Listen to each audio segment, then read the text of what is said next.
So really what it comes down to is whether or not there is a third in the chord.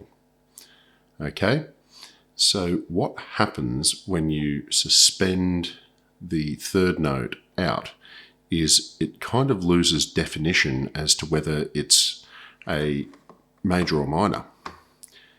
Now, keep in mind that you still would want to work through some modes. So you've still got your sevenths and other notes that might come into it if you were doing some runs or some lead.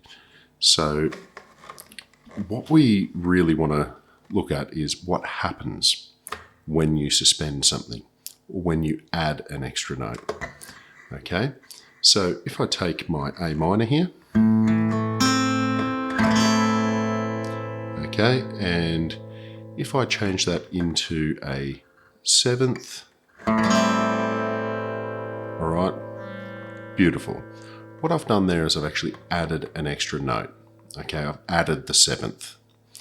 Okay, and that's pretty easy to understand. If I do a C and I add the seventh, you've added it.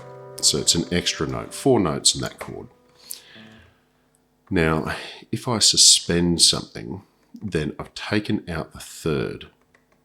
Now, and I've left another note in. So this works really well with seventh. So if I take, say I've got my G here. Now, if I just get rid of that third, and a great way to do that is to turn it into a fifth. All right, so now I've turned that into a fifth instead of a third. And look, a few different ways you can do this. Say if I was doing a G major seventh originally, and you're in that key of G major, you've still got a natural seventh in it, which is this note.